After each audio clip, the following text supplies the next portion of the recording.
Who among us is actually at high school and the careers guidance counsellor says, I could probably get you a job holding up a stop-go sign if you don't fall asleep so often? That close, yeah. And that's where I was as a young 15-year-old. I used to work on a stone fruit farm in Stanthorpe, and I said to Dad, look, Dad, I hate farming, it's not for me. And he said, if you go out and find yourself a job, he says, you can quit school. And I went out and found myself a job that following day. And he was totally surprised at how the world turns, because not long ago, my daughter came to me and she says, Dad, I hate working for you. It is really dull and boring. And I said, that's all right, my darling.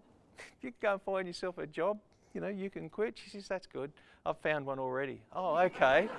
I said, who's going to do your job? That's all right, I found somebody. She starts on Monday. So it does turn. I believed that careers guidance counsellor when I was in grade 10. And it took me 10 years to actually feel that I was worth something more than being on the bottom of the food chain. At 17, I went to Europe and tried to play professional soccer.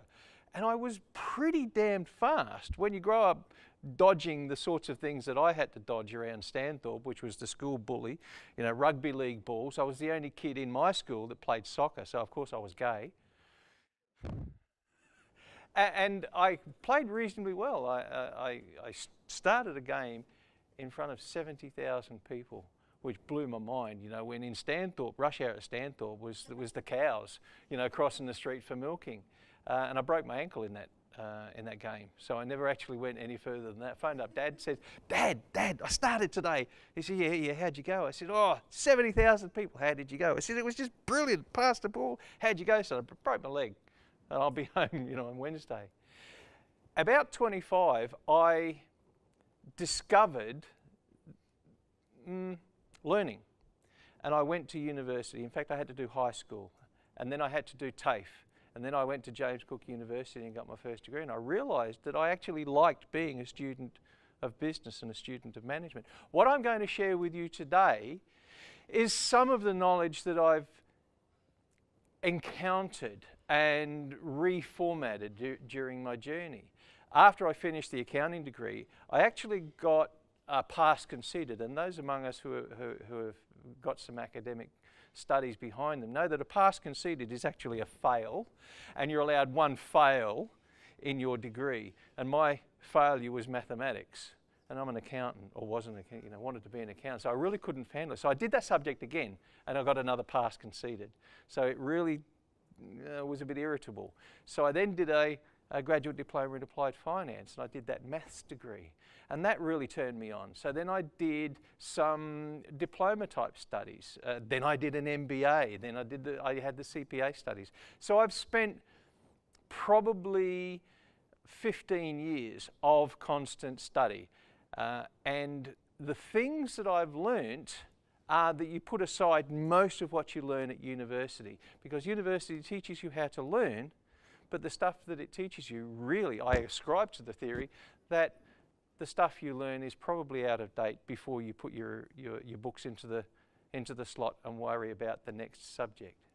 Here's one thing that I'm going to share with you right now that may or may not intrigue you. Now, in just a moment, I'm going to ask you all to stand. So you're going to put your books on the seat in front or underneath you and your glass beside you, and you're going to stand just like this. And you're going to waggle your elbows, and you're going to hold them out like this. And when I say clap, everybody is going to clap and intertwine their fingers, and then you're going to hold just like that. So put down your gear, please, and stand. Waggle your fingers. And when I say clap, you stop waggling your fingers and you slam together as hard as you possibly can, and fingers intertwined. Ready? Clap. Now hold your hands like that. Those of you with your left thumb over your right are good lovers.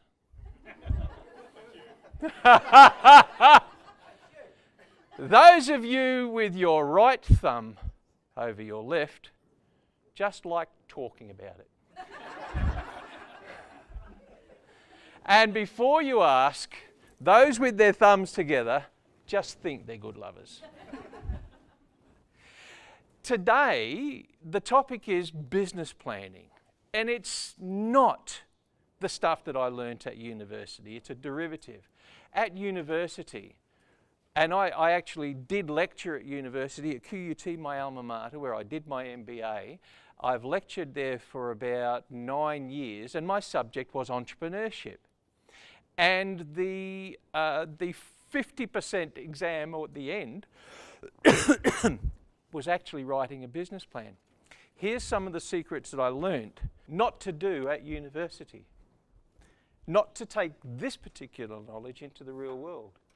Now, those students who wrote business plans and passed could actually tell you where am I now and where I want to be in their business plan, but that's about the extent of it. 36 pages of waffle. That was worth a pass conceded, a 4, maybe a 5. I learnt that there's another step in writing a business plan. Not just where am I now and where do I want to be, but the how am I going to get there. And I've translated that to activity-based business planning. The students who could write that successfully, where am I now? Where do I want to be? How am I going to get there? The activities, they were worth a 6, a 5 perhaps, but a 6. But there was a 4th ingredient. And the students that were able to get, where am I now? Where do I want to be? How am I going to get there? And how will I know that I'm being successful? They're the people that got the 7s, the high distinctions. So I've learnt that there are 4 rules of business planning. Any business plan will do. Any plan must answer those 4 questions. Where am I now? Where do I want to be? How am I going to get there? And how will I know that I'm getting there? And from that knowledge of how not to write a business plan for micro and small businesses, I distilled the document that's on your seat, Business Planning on a Postcard. So that is a business plan, people. You can write a business plan over a cup of coffee. Today I'm going to share with you how to actually do that. I trust that it's informative. I trust that it actually helps some of you. But I think we realise that we have seen over many, many years the academic writing. And we know those phrases, if you fail to plan, you plan to fail. We know from some significant studies that PricewaterhouseCoopers, our own Brisbane mob, write some very, very good papers. 2 years ago, 2016, they wrote a great paper on business planning in their circle of clients. And what they found, that those who had written a business plan were 60-something% more likely to achieve their goals. And of those who wrote the business plan were something like 60% more likely to exceed their goals than those who don't write a business plan. Now, I'm not saying that us in this room need to write that sort of business plan. What I'm saying is a business plan is an essential ingredient. Now, I've started 3 different accounting practices over my life. I've sold each one of them. The last business plan, accountancy practice that I started in around about 2003, when I came to Brisbane and couldn't find a job, because I came from Sydney, and I was doing my MBA. I was a very important man in a very important business, doing a very important job. And in fact, doing that very important job for a very important organisation in a very important world really taught me that working in businesses like that is like having your hand in a bucket of water. As soon as you take your hand out, it's as if you never existed. That's big companies for you. I miss the money, but I don't miss the work. I learnt then that those 30-page business plans where you have financial controllers, we have strategic management, they don't have business plans anymore, do they? They're strategic plans and strategic initiatives. They're all too busy to think at the level with which we need to write business plans. So our business plans can be written on a single piece of paper, and you can write that business plan. if you think along the lines of, where am I now? Where do I want to be? How am I going to get there? And how will I know that I'm getting there? And in actual fact, it's now called in academia activity-based planning. We had activity-based costing when I was a young accountant, but it's now called activity-based planning. And there's lots and lots of papers being written about it. But we know that activity-based planning for small to medium enterprises relies upon us. Nobody else is going to do it for us. And I know all the reasons why business planning doesn't work. I'm too tired, I'm too busy, I don't have special knowledge, I don't have time to stop the world. How should I write a plan when nobody else wants it? It's that level of accountability. Let me start one more time. Let's put that aside for just a moment. Being in business is like being in a race. Imagine you are at the start line and you know there's a big road ahead of you. And the starter's gun goes off, bang, and you're off, you're in business. At any point in time, you are going to encounter hassles. Let's imagine that first hurdle that you encounter is this humongous great elastic band put right across your path. Now, one of three possible things can occur when you encounter that elastic band. You hit that elastic band and you struggle and you hit that pain barrier and it flings you back and you end up on your bum. You're out of the game. You might start, you might run, you might hit that elastic band and you hit that elastic band and you struggle, but it pushes you back. But in this instance, you remain on your feet. You're not defeated. You have hit that pain barrier, the athlete's pain barrier that we talk about, but you're on your feet. You're ready to attack it again. And you do. And ultimately, you break through that pain barrier. And in breaking through that pain barrier, you learn, you encounter, you morph into something that's different. I'm going to share something with you right now that is the first academic drawing that I'm going to share with you. I trust you can see that in green, or should I change the colour? Thank you, I will change the colour.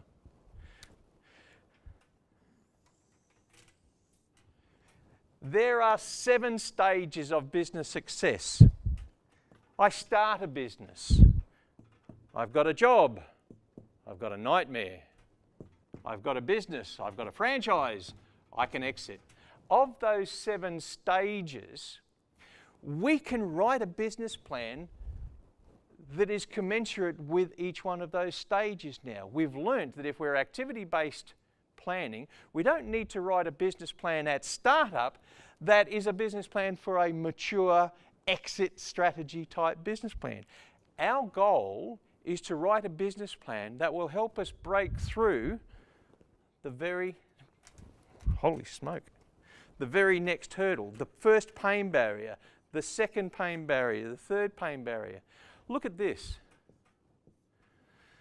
I call this the mad mile because the characteristic of this sort of business is grow and shrink, grow and shrink. Let me give you an example of a level 3 business that is hitting the pain barrier. This is a common statement by a business owner at a level 3 business. You can't find good staff. You can't train them because if you train them, they're gone. They'll want your business. But let's just go back a little bit. Before we get to the mad mile, we know that who among us has read Michael Gerber's The E-Myth, please? Brilliant. I'm not telling you anything you haven't already read. I'm just framing it in a slightly different way. I'm overlaid the 7 stages of business success. Depending on which academic paper you read, there's 5 stages, 7 stages. I ascribe to the 7 stages.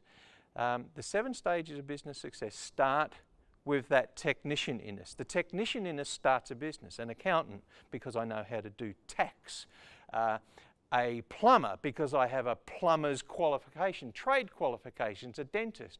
Each of us who start a business are starting it because of the skills within our fingertips. But sooner or later, the skills that start a business are not the skills that will grow a business. And that's where it subscribes to the theories that as you encounter that first pain barrier, I've got a dream when I start a business. The crisis is losing the dream. And you've seen those people that start businesses, and the very first time somebody says, hey, would you like a job? Thank God for that. I'm out of here. That's why when I started the business in Brisbane, when we moved up from Sydney, I couldn't find a job. It was, you're overqualified, you've got the wrong qualifications, you've got too many qualifications, you'll want my job, you're too old, you're too young, you didn't go to grammar. So, yes, you know, it caused me concern, but the capacity to start a business was simply driven by the necessity, and it was the technician, it was the accounting practice and the accountant in me that started that business. So, technicians start a business. But by the time we move, what is the characteristic of a level 1 business? We'll touch on that in just a moment. By the time I get to that pain barrier, the crisis of losing the dream, I've had to learn something, I've had to move. I'm still a technician, however, even up to level 3 business, and we'll talk about the characteristics. But then life starts to change, and you'll see that the downward trend at a level 3 business, and the reason I talk about the mad mile or the downward trend, it coincides, Michael Gerber, those of us that have read Michael Gerber, they say there is the entrepreneur and the manager and the technician. At about level 3, that technician in you has got to change, because the culture, the business, the need and wants of the role that you now occupy has changed. The technician in you is not going to grow that business. That's how we learn. And I've read another academic paper that says it takes about 10 years for a person to become a half-decent business person. That's why you see entrepreneurs and millionaires say, you know, how I got my second and my third million. For a lot of people, it's easy to make money. It's almost impossible to keep it. So, let's dwell a little bit more on the stages, the 7 stages of business. And I'll only go up to level 4 because of the time constraints we have. A level 1 business is essentially you alone. How does a level 1 business operate? It's your job as a level 1 business to produce the thing that you produce as efficiently as possible. Because you're a technician, you know how to do it, but you've got to do it faster. You've got to provide that service more cost effectively. You've got to worry not about the thing that you provide, you've got to worry about the person who is the next person to buy. In terms of marketing, marketing for a level 1 business is find your first client. If I found my first client, and let's perchance say that it's Elizabeth, Elizabeth arrives at my metaphorical front door to buy my thing or my good or my service because of a problem that she has and it's unmet, and I can solve that problem. So she has a number of questions that she has asked and I'm the answer.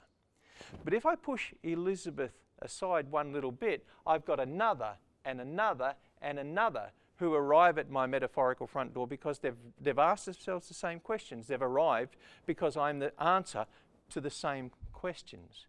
So if we're in marketing mode, I've got to find Elizabeth times 2, 3, 4, 5. I must know what it is that she asked of the thing, the good, the service, and I repeat that because that is my marketing. Forget about big, bold marketing plans. You need a sniper's rifle as a level 1 business because you can't do it all, and you can't do it all for people who you don't know. I don't have a David. I don't have a James. I have an Elizabeth, Mark 1, 2, 3, and 4. That is the marketing plan, not 36 pages. Your marketing goal is to find that segment that your first client provided you the clues for. Let me share something with you. The second diagram. Now, this was going to be a PowerPoint presentation. I hope you actually are grateful that I'm not going to give you death by PowerPoint.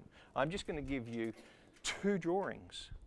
I'm concentrating on marketing today. I trust that's acceptable to you. I could have concentrated on operations as a component of the one-page business plan. I could have concentrated on finance and administration, my pet subject. After all, I am an accountant. Marketing is important. If I was to talk to you about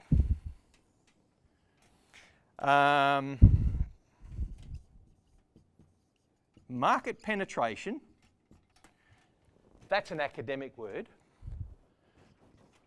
or product differentiation.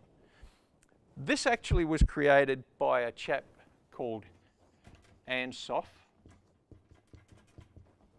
If you look up that, you'll see his version. Mine's dumbed down.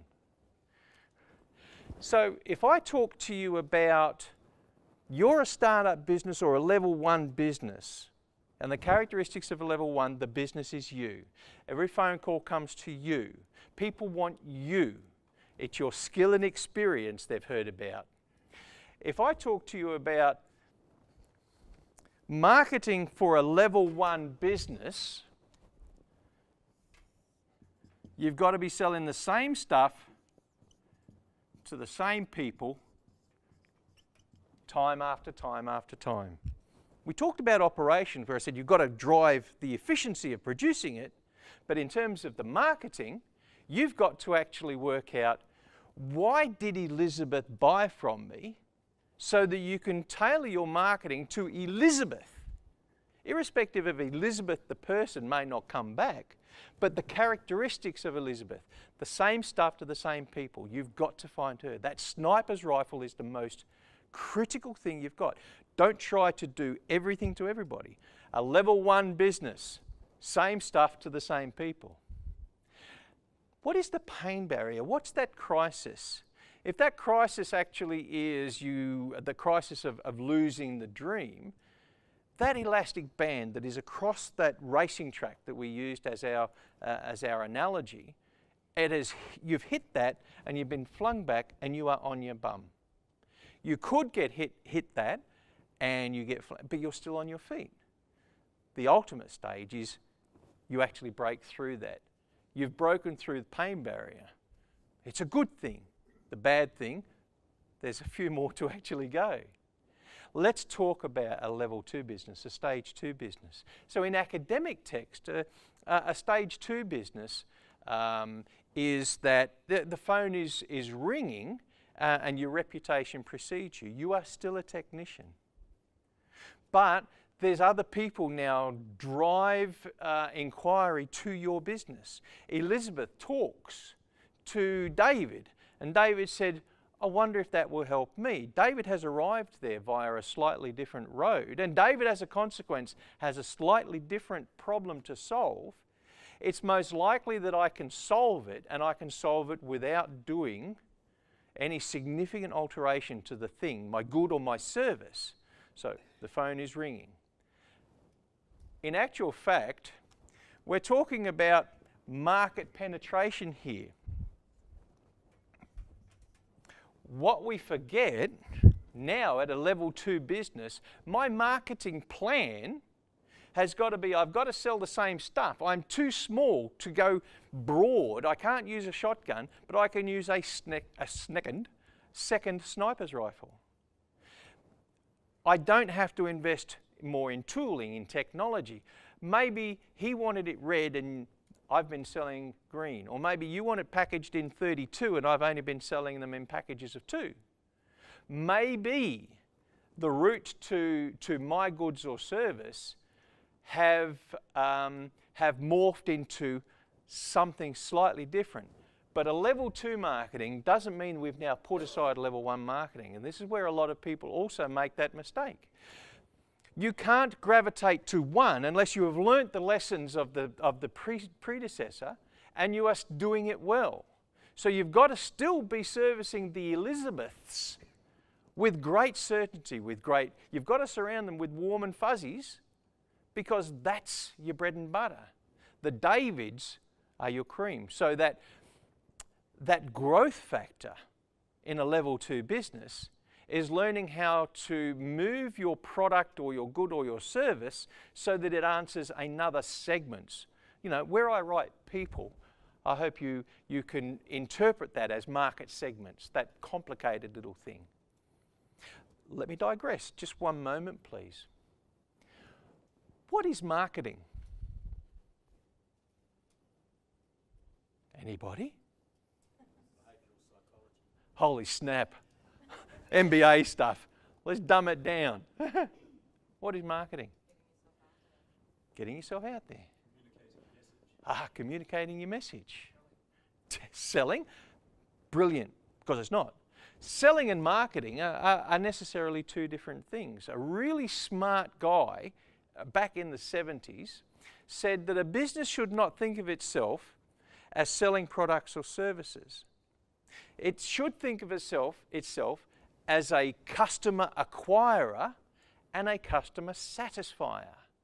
Now, as a level 1, we don't think of that, nor really as a level 2. But the time is now coming when we've got to acquire customers and satisfy customers. So it's not me being an accountant that does tax returns. I've just got to solve problems that people have in a way that satisfies their unmet want or need. Give you a slightly skewed example. If I'm a mad... Me and my wife Jenny, we live by two different sets of rules. Jenny lives by the golden rule. She who has the most gold rules. I live by the Makita principle. He who has the most power tools wins. So if I go to Bunnings and I buy a drill, is it because I desire the newest U-Butte walk-on-water drill? Well, yes, in my case it is. Or is it because I want a hole in the wall? So it's not the answer that most people actually think in terms of marketing. Marketing is not selling something that people may or may not want. It's actually, it's got to answer a couple of questions. Marketing is this segment big enough and juicy enough that I want to be in it? So therefore I've got to target it. Can they get to me and can I get to them? It's as simple as that.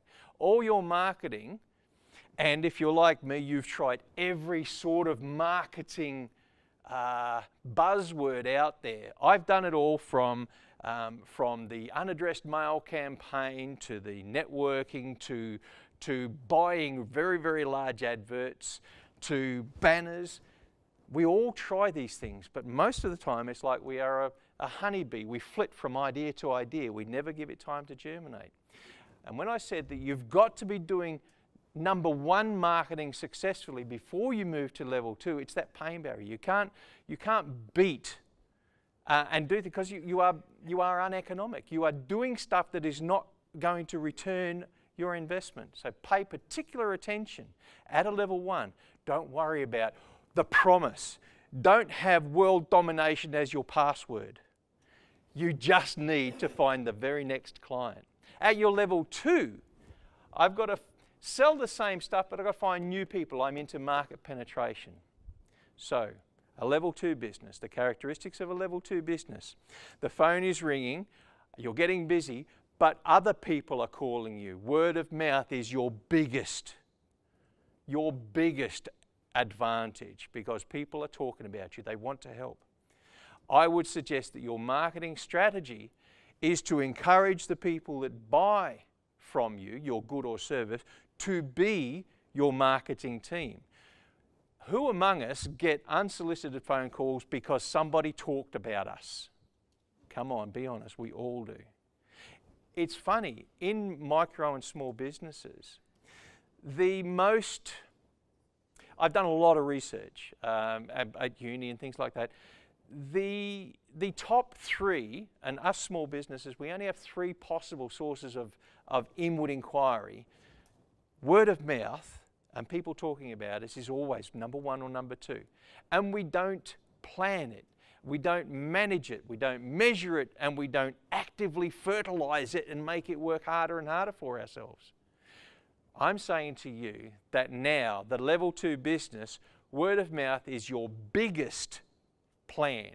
You talk to people and you teach them how to sell your business. You teach them the words you use. You practice the words you use on them. What is it that you do? Boom. If your client, Elizabeth, can say exactly what it is you do, it will maximize your return on investment. Your return on investment isn't the marketing money you spend now. It's how well you train the people that are buying from you. That's the important thing as a level 2 business. What's the crisis? in a level 2? Where's that pain barrier? You've gone through level 1. It's a crisis of confidence.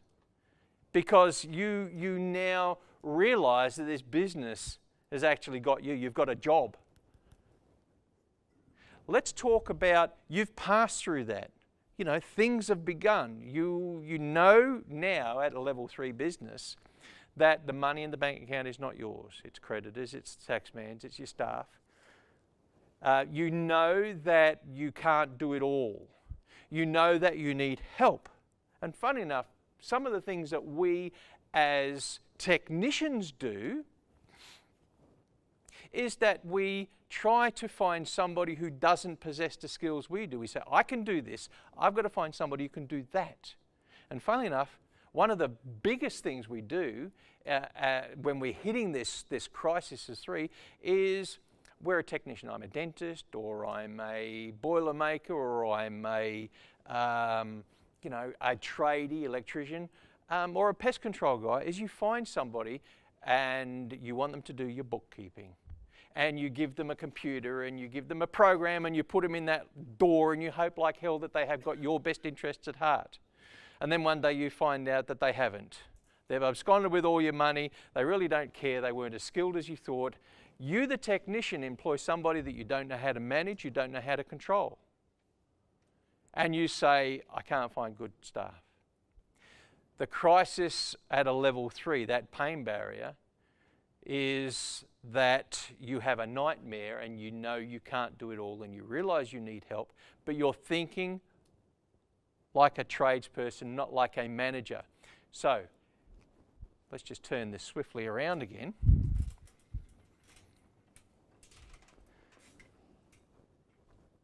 Funnily enough, at about level 3, the skills of the technician have become almost redundant. They are not growing your business. You now need the skills of a manager. And it takes us a while to realize that my skills won't go any further with this business. At a level 3 business, and calling it the mad mile, the grow and shrink, that's why it's a downward trend. And funnily enough, it takes as long to get through this period as it does to get through that period. And sorry I haven't drawn it properly, but that level 3, level 4, if it took you 5 years to go past 1 as a business startup, past 2, that I have a job, to level 3, I have a nightmare, it's going to take you that long. Activity-based planning can help you. You plan for the stage you're in, not the stage you want to be. You've just got to get through that pain barrier. Don't forget, we are in one of 3 possible, every business. A business plan tells you, it holds you accountable. I am in one of 3 possible states. I am not yet achieving my plan. I am achieving my plan. I am exceeding my plan.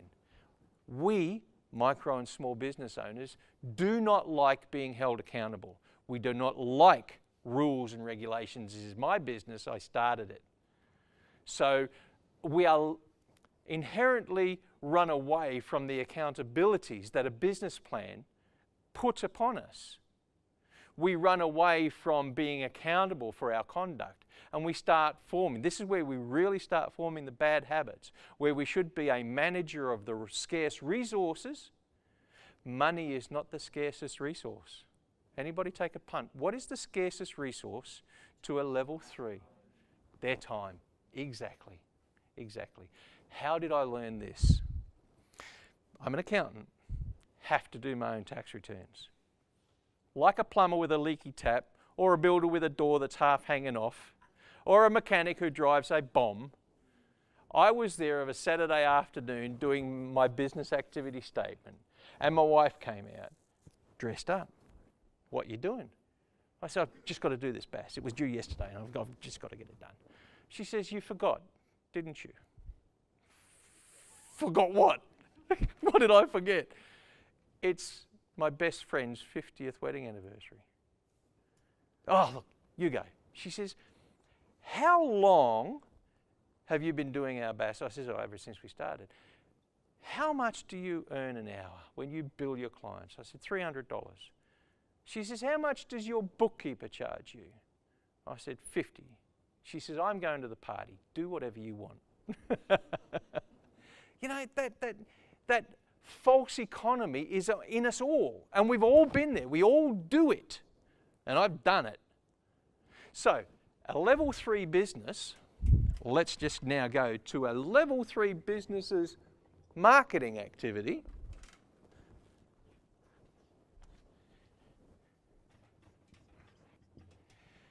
As I said to you at a level 2 business, you've got to have embedded and be working successfully the marketing that gets you your same stuff to the same people. The lifetime value of a client is important, obviously, if they buy and buy again. Same stuff to new people. Now we're starting to talk about gross profit margins or revenue. I can do the same thing and sell it to a different group of people and I make roughly the same money. But now, if you're going to go to level 3, you're doing 1 and 2 marketing. Now you're doing level 3 marketing as successfully as you can. What you've got to do is start to find new stuff to sell because you've got a pool of people who trust you, who respect you, who think highly of you. And as a consequence, you can now start to solve additional problems. You can repackage, reformat, find a separate one. You remember what I said earlier on, that a wise guy said in 1972 that you do not think of yourself as selling goods or services. You're in the business of getting customers and satisfying them. Far too many of us think that this is what I do, so therefore I have a fence around me. But I guarantee that in your firm, people who buy this thing from you would also do this or would also do that, so slightly to the left or slightly to the right. And your lifetime value of a client becomes richer. 1 and 2, you haven't got a business to sell. Level 3, possibility, but it's the pain barrier. Level 3 is you realize that the scarcest commodity in your world is your time.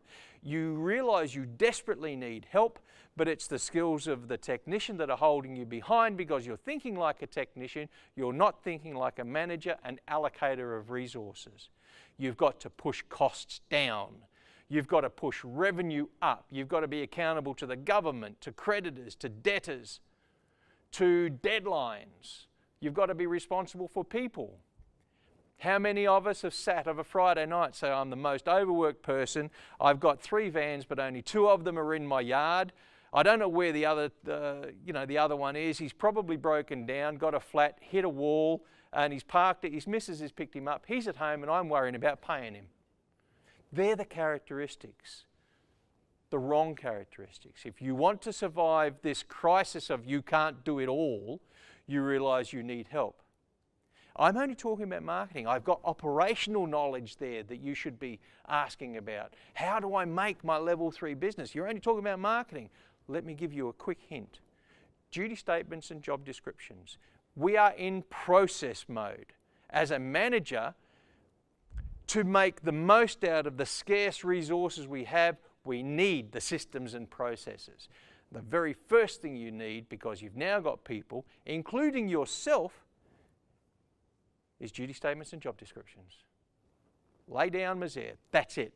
Can't give you any more guidance and advice because I'll be here for the next 2 hours. A level 4 business. You actually now have a business. Let's say you've crossed that Rubicon.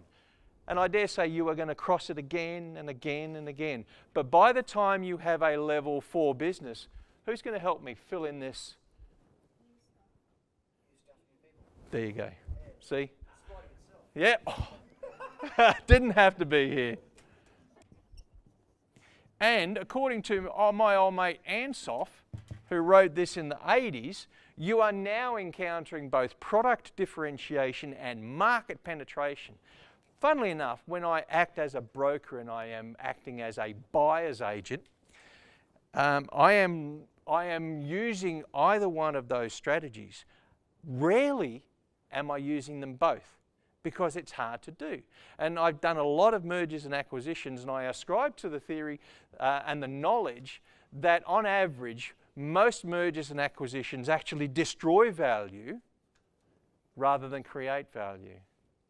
And most mergers and acquisitions take time to embed. So if you're trying to actually take on too much, and I watch businesses at the moment that take on too much. It's not my job when I'm acting for the seller to tell them, hey, there's a red flag here, but there are. I've got to tell you, I come from a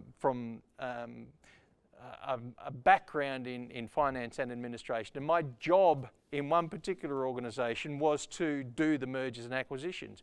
I worked in a company that was fortunate to have people knock on the door and say, I've got an invention, I've got something that you might be interested in.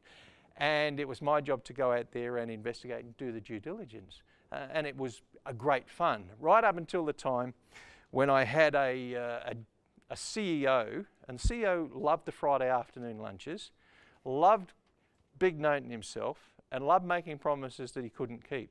On this particular Friday, he agreed to buy a mate of a mate's business, and he told me on the Friday afternoon, as sozzled as anything, I want you to go out, start the due diligence and make it happen, which was code for, we are buying this business and you've got to actually make it happen. So it was like shooting an arrow, watching it land, then running up and putting the target around it. So I went and I did a very thorough and good job, very professional job in proving that this was a good investment. And I went to the board, and the chairman of the board says, it's that good an investment, Kevin, you can run it. You've got 18 months to turn it around. I got the sack in 17 because it was never able to turn around.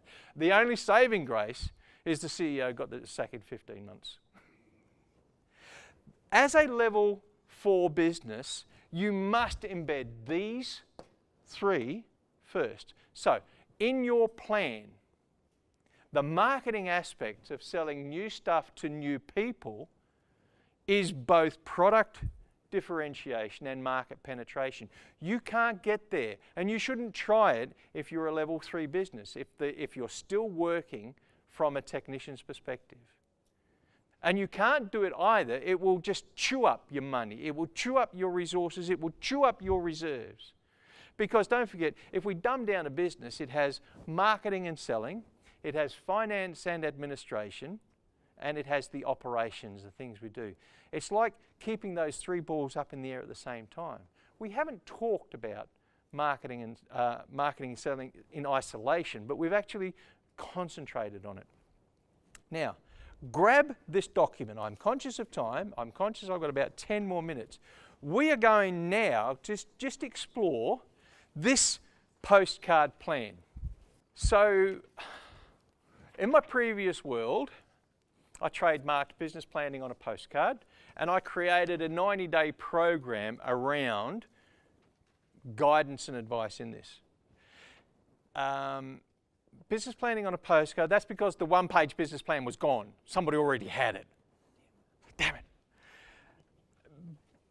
But it holds everything that you need and everything that you should do at our level 1, 2, 3, and 4 business, which is why I'm concentrating on it. Earlier, I said to you,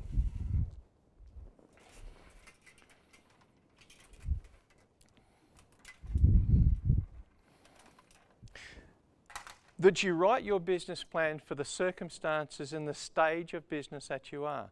I'm hoping that you have a partially formed view of what stage you are at, 1, 2, or 3.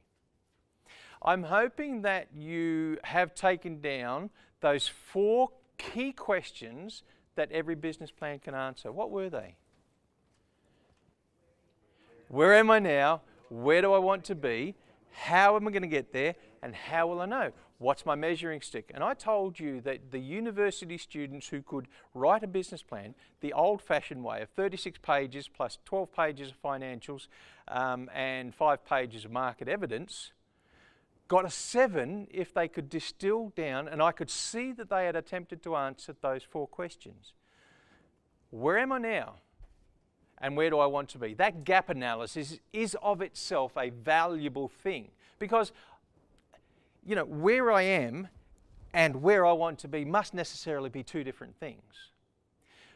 Again, the absence of a business plan. You drive to Sydney, you plan what you're going to do. You fly for a holiday, you have got it itemised. You've packed your bag 3 times. You know what you're doing and how you will measure success. Where am I now and where do I want to be? The basis. How am I going to get there? The activity is the most crucial. But for one, if you can't measure it, you can't manage it. So you've got to have those mileposts, the measuring stick that will guide you. We write business plans with me and my business partner Graham. We write a business plan on the first Saturday of each month. We have Saturday morning. I get up early. I get to our little office. We have a cup of coffee and we nut it out, and we're done in 2 cups of coffee. This has been working for so long now that I challenge you to use it and fail. Where am I now? Right, so I've got little topic headings up here. Me and my business, or my customers and my processes, my staff, my financials. Notice that I put my financials last. This is a rule that I learnt as an accountant that really assists me. Again, in my academic life, I came across a study. It was horrifying, horrifying. Let me tell you a little bit about it. By about the 1850s, we accountants had invented all there was to know about double entry bookkeeping and accounting frameworks. I started my life as a management accountant. Those poor buggers don't exist anymore. In accounting, and you know the accounting equation, assets minus liabilities equals owner's equity. Imagine in the 1850s you were a railroad mogul. Your assets were the locomotives, the rolling stock, the tracks, and the land it tracks on, and the railway station it should be. They're all your assets. Your liabilities was the money you borrowed from the bank. The value of your assets less the money you borrowed from the bank was your equity, your owner's equity. In the early 1900s, we know that the value of traded companies where there were shares on the public market, the owner's equity was equivalent to the share value. As in a $1 million company was worth roughly $1 million in the market. There was a direct one-to-one correlation of a company's value. The shares added up to $1 million, which coincidentally was what the balance sheet said was owner's equity. Life began to change in the 1960s and the 1970s. By the 1980s, and we entered the information age, a company's value was not necessarily in close correlation to what the balance sheet was. By 2005, this very, very extensive academic program and research suggested that less than 27% of a company's value is found in the books of account. Let me put it another way. Over 70% of a company's value today is in the intangibles. People, processes, performance, the way we engage with our market, the way we engage with our suppliers, how we do things, why we do things. When you do your annual financial reports and you do your tax return, you're demanding of the accountant what? Make me as broke as possible, I don't want to pay tax. Then I get those reports, those self-same reports, and you say, my company is a freaking gold mine. Sell it for so much money that I will have a never-ending ATM card for the rest of my life. And I say, what? These set of reports? And you say, exactly, that's what I mean. Look, the promise of this company is just, it's mind-boggling. And I say, okay, I'll do my best. But can you understand now that after so many years, and we're now entering the information age, that you know your books of account are absolute rubbish when they are supposed to tell you what is the value of a business. So we know intuitively that research is probably right, and it's taken academia by absolute surprise that big companies behave the same as little companies, behave the same as micro companies, make us look as poor as buggery because we don't want to pay tax. So, if the financials are not, or are of less value in distilling what is my company worth, that's why I put them last now. Financials are a fair indicator, and they are unfortunately one of the most solid bits of information we have. Selling business is cloudy and the market is unforgiving. It's not like selling houses where we have RP data, we have absolute buckets of information. People won't tell you honestly what they got for their company. They won't tell you honestly what they paid for their company, but the information we have. So, if we know that a company's value is not necessarily shown in the books of account, we know that our people, our processes, our customers all contribute to what the company is, you've got to have a plan that runs around them. So you've got to know, in terms of the goal, where do I want to be? What is it that I want of my customers, my processes, my people? And if you can distill it into a goal that is, who've heard of the acronym SMART, S-M-A-R-T? Stated, measurable, achievable, realistic, and they've got a time frame to it. You've got something that's measurable. If you can't, when you get down to the bottom, say, how am I going to measure this? It's not your measuring stick that's wrong, it's your goal that's wrong. If it can't be measured, it can't be managed. So reframe your goal. This is the big clue. Start with your goal, then how am I going to get there? And the reason it's small, as in postcards, you need one-word activities. Make, do, frame. If you want to create a marketing strategy, as in you want to create a pamphlet, your goal is to get 1,000 pamphlets out as costly. You've got to do your wordsmithing. You've got to find some pictures. You've got to actually find somebody to print it. You've got to find how is it going to be out into the marketplace. There's a marketing goal for a level 1 business. I know exactly what Elizabeth bought from me, and I know why she bought from me. I want to find more of those people, and the best way to do it is flyers or leaflets, or if that's the way you're going to do it. What's the measuring stick, you reckon? If I was to use that as an example, get 1,000 flyers, how many have I given out?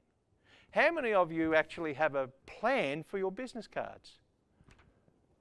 I've got a plan. I buy the business cards and I make sure I've got rid of them in 12 months. I don't buy what the printer says, the most economic quantity. Get yourself 12,000 business cards. No.